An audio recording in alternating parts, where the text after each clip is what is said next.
Hello hi అండి. మేము మొన్న ఈ మధ్యనే అళయార్ వెళ్ళొచ్చాము. అళయార్ అంటే మీకు తెలియదు కదా, కోయంబత్తూర్కి 80 కిలోమీటర్ల దూరంలో ఉంటుంది. చాలా అడవులు కొండల మధ్యలో ఉంటుందండి. చాలా బాగుంటుంది. ఎంత చూసినా తనువు తీరదన్నట్లుగా ఉంటుంది. అక్కడ మా యోగా స్రవంతి ఉంది. కోయంబత్తూర్కి 80 కిలోమీటర్ల దూరంలో ఉంది. ఈయన వచ్చి మా గురువు గారండి, మా శ్రీ యోగరాజ్ వేదాద్రి మహర్షి గారు.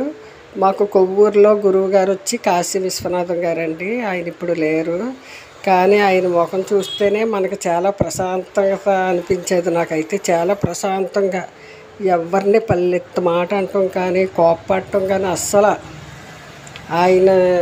ఆయనతో మేము ఉండేవాళ్ళం కాబట్టి, ఆయనతో ప్రయాణం చేసాం కాబట్టి చాలా మాకు ప్రశాంతంగా వెళ్ళి వచ్చేటప్పుడు చాలా బాధపడేవాళ్ళము.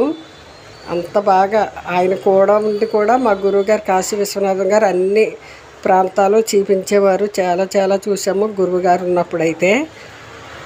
అలాగే మా యోగా గురువు గారు మాకు దొరకటం చాలా అదృష్టం అనుకుంటాం మేము ఇప్పుడు కూడా. ఆయన లేకపోవటం చాలా విషాదకరం. అయితే ఇక్కడికి రావాలంటే పూర్వజన్మ సుకృతమే ఉండాలని నేను అనుకుంటానండి. చాలా బాగుంటుంది. అసలు వెళ్ళేటప్పుడు కొంచెం టెన్షన్గా ఉంటుంది, కానీ ఇంటి దగ్గర ఎలాగా ఏంటి ఫ్యామిలీ అని. అక్కడికి వెళ్ళామంటే అసలు ఫ్యామిలీయే నాకైతే గుర్తుండదు అనుకుంటాను.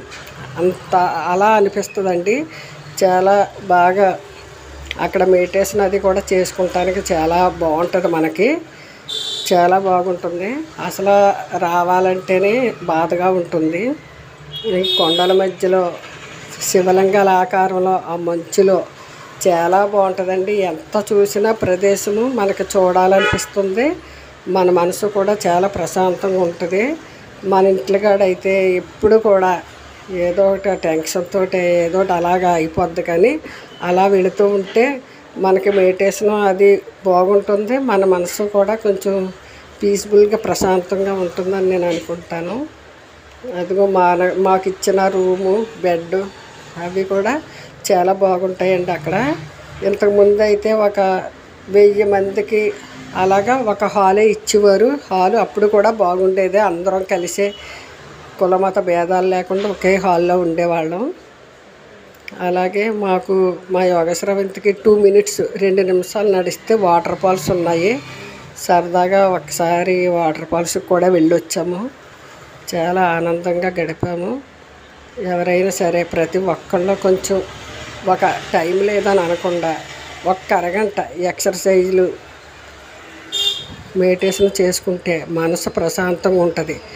దుడుకుగా గాబరాగా మాట్లాడకుండా ఉంటారు. చాలామంది మాటలు వదిలేస్తూ ఉంటారు కదా, అది కొంచెం మెడిటేషన్ వల్ల అది మీ మనసు కుదుటపడి బాగా ప్రశాంతంగా ఉంటే అందరినీ ప్రశాంతంగా ఉంచుతారని యోగా వల్ల ఉపయోగం చెప్తున్నానండి. ఎంత చూసినా సరే చాలా ఆహ్లాదంగా ఉంటుంది. మనకు మనసు ప్రశాంతంగా ఉంటుంది. అంత పచ్చదనంగా ఆ కొండల మధ్య అసలు రావాలంటేనే నాకు మనసు ఒప్పదు ఇప్పుడు కూడా, కానీ తప్పదు కదండి. కొన్ని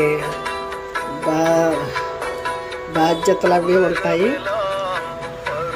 ఇంకా అలాగా అరుణాచలం వెళ్ళాము. ఇంకా చాలా చాలా గుళ్ళు అవి చూసి వచ్చామండి. చాలా బాగుంది. మీరు కూడా చూసి ఆనందిస్తారని అనుకుంటున్నానండి. బాయ్.